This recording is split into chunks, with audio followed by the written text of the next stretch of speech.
Hello out there. And a couple weeks ago, guys, I did a video about this Kershaw dividend, sort of talking about my history with it and how much I really enjoyed this model and why it's probably one of my 2 or 3 favorite Kershaws, period.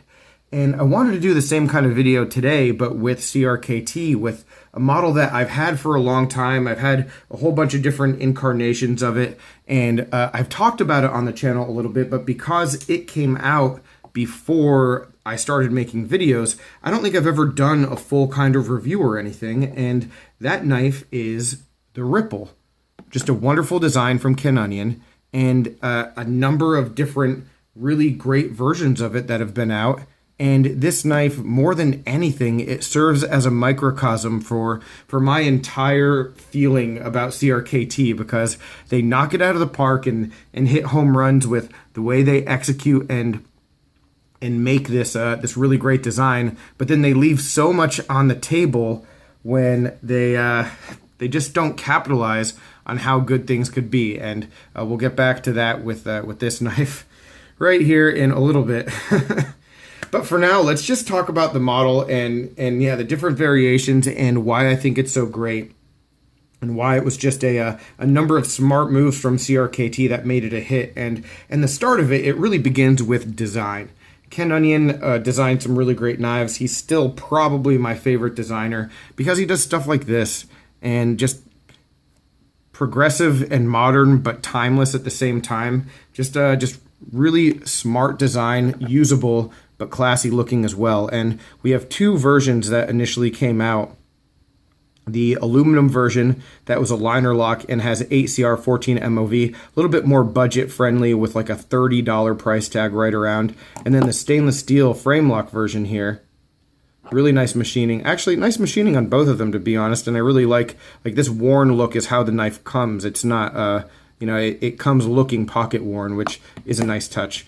But the stainless steel frame lock version, a little bit more expensive, a little bit more gent kind of carry, but still fully functional. And this had a little bit better steel in 440 Akuto, which from my understanding is basically 440C. But if you take a look at this knife just real quickly, just to show you the dimensions, it is super duper thin. Let me bring out my paramilitary 2. You can see how thin it is compared to that.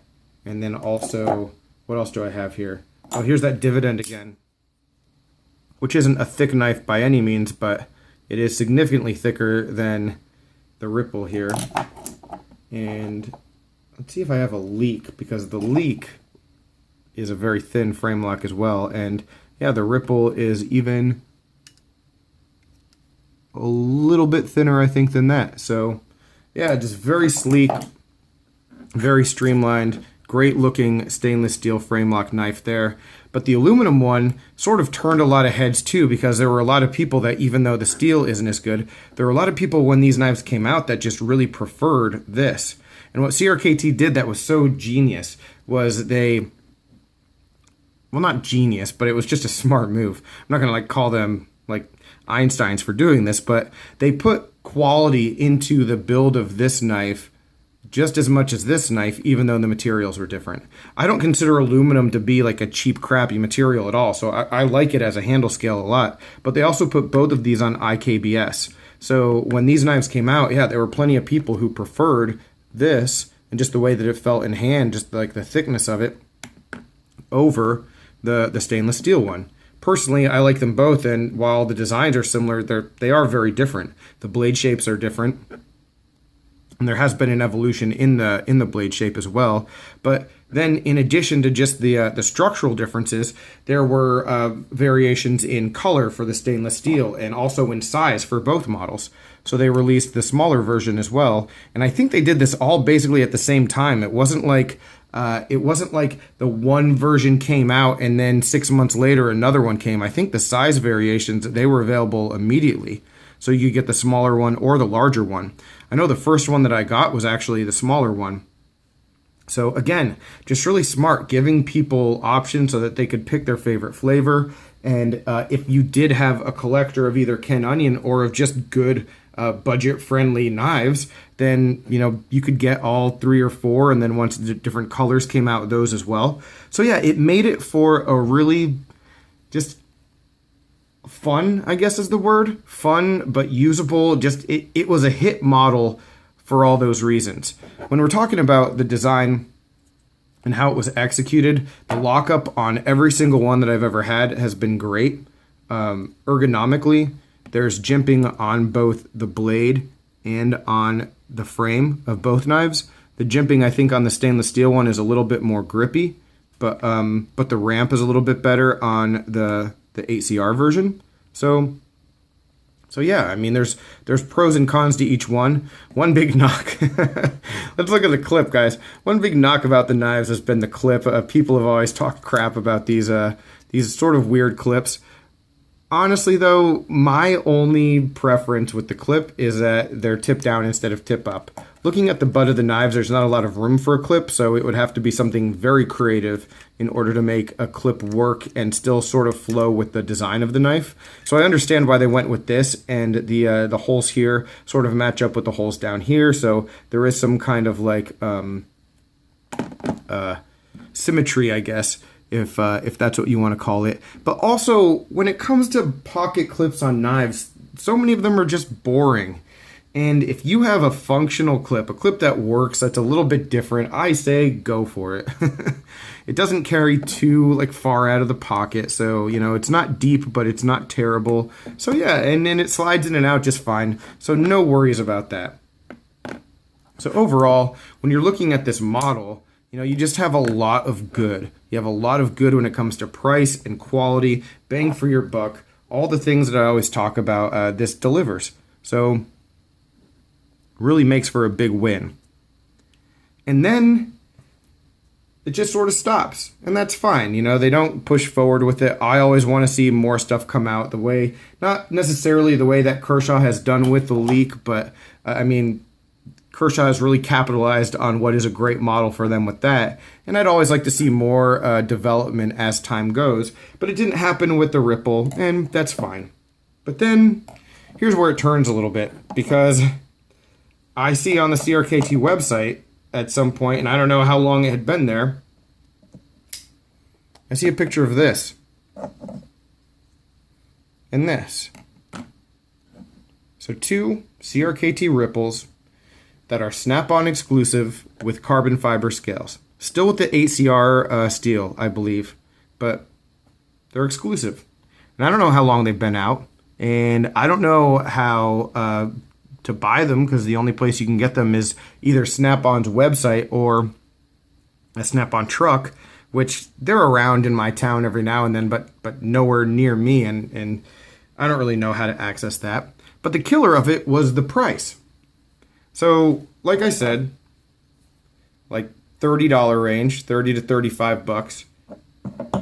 I think 45 to 50, and all those prices now with some of the stuff being discontinued, some of the stuff is all jacked up. So, current prices aren't the same as what they were selling for. But this guy right here, these are, I think, 79, either 79 or like 89. I think $79. Because there's no markdown. It's just straight retail because it's exclusive and that's what they can do. And that's a joke. It's a great knife, don't get me wrong, but like, come on.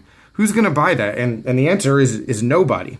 And when you make a Snap-on exclusive knife, I mean, let's think about this, guys. If you make an exclusive knife for Snap-on, Snap-on trucks generally go to places that are like work sites where people are buying tools, right? So if you're going to have a knife that someone's going to buy on a Snap-on truck, my guess is that you would want it to be more of a workhorse, something that's more of a beater, you know, than something that's all flashy with carbon fiber. Now, if you're a collector, sure, that's a good thing, and I'm sure they sold some of these, but my guess is for the most part, if you're buying a knife from a Snap-on truck, you don't necessarily want to spend 80 bucks, and you also don't necessarily want like materials that are like this. You want something that you can beat up on. And so I just don't get it. And I've had this conversation before about CRKT with some of the other knives that they just put out just amazingly out of the blue. I mean, they have a field strip Snap-on exclusive knife that is a little bit different from everything else they've put out with field strip. Like, why? Nobody knows about this. It would sell. People would want it. And they're just not capitalizing. This would sell to the general market. And it makes zero sense to me to have like the business philosophy that something that could make me a lot of money, I'm going to keep from making me a lot of money by limiting the people who can get it. And that's it. That's it. And I know you have exclusive with Snap-on, and you might have a kind of contract where you have to provide something that like no one else can get. And I understand that, but there's ways around that, and there's ways to create variations that are unique to them, but still allow you to offer something to the general public. These knives are great. The carbon fiber ones, they are great. I mean, the satin one here is beautiful. These are the only two, I think. Maybe I've seen a third on eBay, but I got these both on eBay, and these are like two of the only 3 or 4 maybe that I've ever seen on there. Like, they never come up. And, you know, I was able to get this one in really excellent shape. You can see the clip is a little bit different design. Still tipped down. But, yeah, it's the liner lock version, basically, just with carbon fiber scales. And it's excellent. And it's really excellent. And the way that it locks in the hand keeps the fact that the carbon fiber scale is a little bit slick, keeps it from being too big of a problem.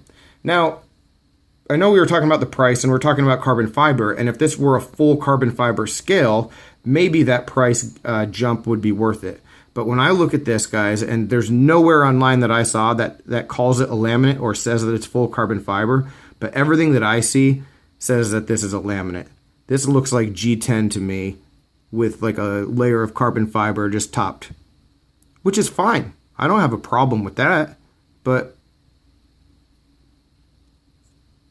I mean, give people a chance to buy it.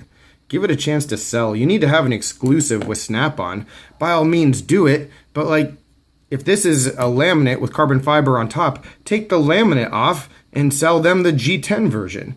You know what I mean? Like that. Like if this is G10 under carbon fiber, give Snap-on the G10. It'll probably sell more for the people there if it's G10 and not this glossy stuff. And let the main public get a shot at this on Blade HQ. Maybe have them get the exclusive or wherever else. Do you know what I mean? Like that's the thing that just irks me about CRKT is that they have just this like remarkable amount of awesome designs in their catalog that they just sit on or they mismanage. And I talked about this in a video before. I talked about it in the Eye Over the CEO video. I've talked about it just over and over again, but it has to be brought up here because this is such a home run of a design from them, and this would have sold really, really well. Still would if they could release it, and they don't. So that's really it, guys. That's my take on the CRKT Ripple. If you can get your hands on any of them, I definitely would.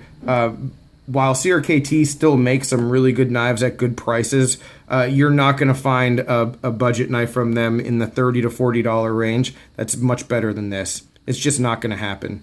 So, yeah, they really did deliver, but again, they just left so much on the table like they tend to do. So that's all I have to say about it. I do have a couple really quick questions that I'm going to answer from your list of questions that got sent to me a while back.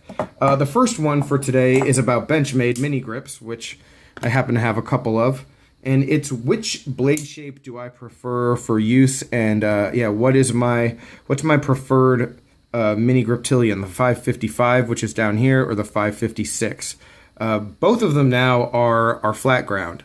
So they made that change. The sheep's foot blade here used to be hollow ground up until less than a year ago. And they made that change when they upgraded the steel. For me personally, on a lot of them, I really do prefer the look of the sheep's foot blade with the hole. But that said, this is my first Benchmade right here. And so the 556, just the design is special to me. And this is the knife that I think I like to use more, definitely. And I have more of these. I pick up the sheep's foot ones because they're really cool too.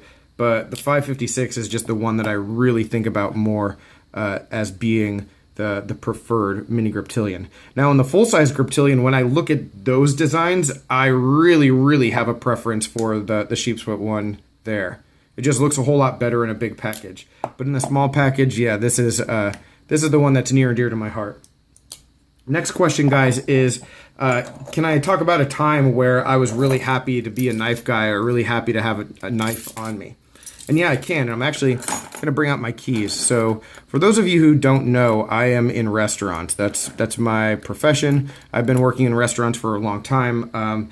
And I had a management job, my first ever restaurant that I managed. I got promoted like shortly before the restaurant closed. I had no idea that that's sort of the direction it was going. They promoted me just to get some leadership, but they sort of knew that the business was going downhill. And so, yeah, I was part of a restaurant that closed. It sucked. It's not a lot of fun to be part of that.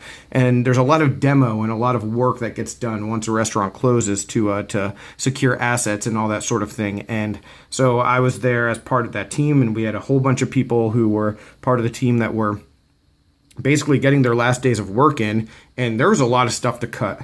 And I had 2 knives on me. Right, I had my primary pocket knife, whatever it was, for those days, and then another knife, and then I had I don't think I had the Griffin tool yet, but I had my SOG key knife, and I had my Leatherman Micra here that also had blades. And so basically, I was happy to have knives because I was loaning all this stuff out. This, my backup knife. All day long, everybody was coming to me because there was always stuff to cut, and nobody was prepared except for me. So it's situations like that that make me happy to have multiple blades. I mean, stuff like that comes up, and it's always good to have something extra to loan people. And it's also good to feel like being in the community that we're in provides value in certain situations. So yeah, that was just even though it was a crappy experience closing a restaurant, being the guy who's helping people make it happen was definitely a good thing, and that's all because of knives. So again, thanks for watching, guys. Any other questions, comments, complaints, suggestions, let me know down below, but I will talk with you soon. Take care and have a good one.